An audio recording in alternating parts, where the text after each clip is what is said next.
J'ai toujours été avec les chevaux depuis ma jeunesse. Et après, j'étais dans les CSE surtout. Et après, mes parents, ils m'ont poussé à faire des études de commerce ou des études en général, quand même, pour pouvoir avoir un backup plan.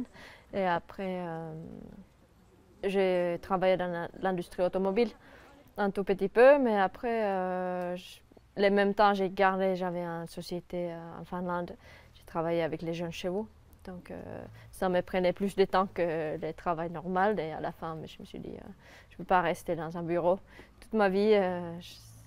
Moi, je préfère rester avec les chevaux. Donc, comme ça, les moments quand j'avais refusé une très bonne offre de travail, je me suis dit, qu'est-ce qui se passe maintenant? Et à la fin, les propriétaires de Sarah Lynx m'ont appelé parce que je voudrais partir avec la pouliche au Japon. Et après, c'est tombé très bien. Comme ça, je suis partie.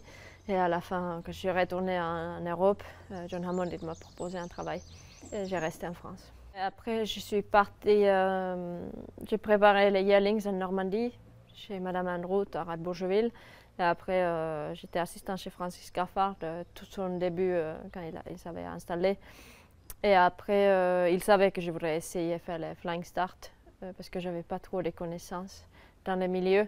Donc, j'ai réussi à rentrer dans des programmes qui m'ont beaucoup aidé. J'ai beaucoup voyagé et rencontré énormément du monde.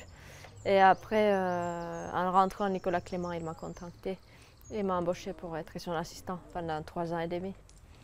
Et donc, Nicolas, il est un excellent patron.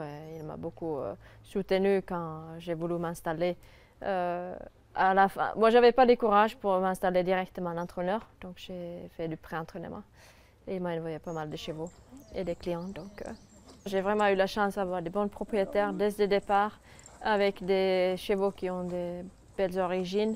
Et ça, forcément, ça aide déjà. Mais on a plus de qualité dans les box. Et après, on a eu la chance d'avoir vraiment la qualité qui monte jusqu'à ce niveau-là. Aux ventes, c'est ce que je cherche. Je peux les juger déjà en étant à pied, mais j'ai souvent les confirmations quand je monte sur les dos.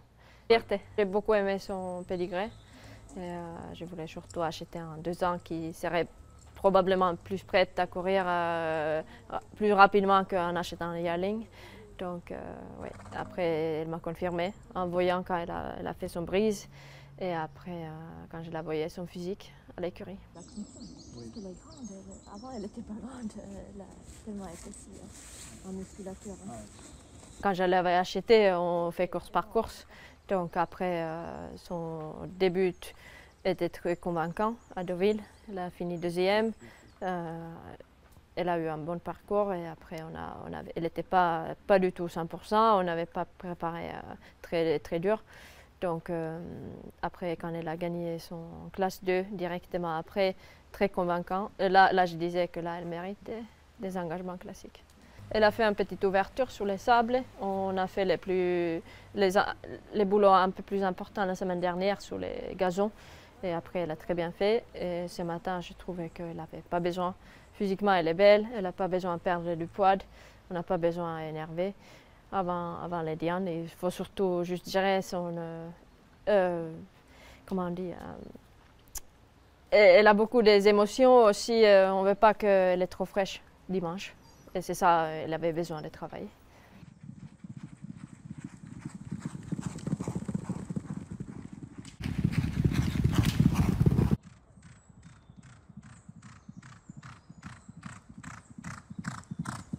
Déjà, c'est ce qu'elle avait fait à Toulouse. Ça m'a donné beaucoup de... J'étais très confiante avant de laisser en Talarie, avant qu'il avait plu. C'était la pluie qui m'a... J'ai posé quelques questions après, mais à la fin, elle a très bien fait. J'avais toujours les doutes à ces jours-là, à les Saint-Alary. Mais après, je me suis dit, on est là. Les propriétaires, ils m'ont dit qu'on y va. Mais après, elle nous a tous surpris et dans les bons sens. Point d'appui, une fois qu'elle prend une bonne tête, une encolure sur l'autre, hop, elle se repose. Et pour ça aussi, on a fait les 2 derniers canters sur les réservoirs. Les matins, on ne peut pas rêver avec elle comme ça, hein. Mais après tout ce qu'elle a fait en course, on a voulu garder son moral. Elle a énormément d'envie, donc on a voulu aller en progression. Moi, j'aimerais bien être dans les 3. si tout se passe bien, moi je trouve qu'elle est capable. Birte, moi je l'appelle Pirpana. C'est un surnom finnois, mais je ne peux pas trop l'expliquer. Il n'y a pas un équivalent en français. Donc, mais elle a un petit surnom, mais c'est la princesse pour les autres ici à l'écurie.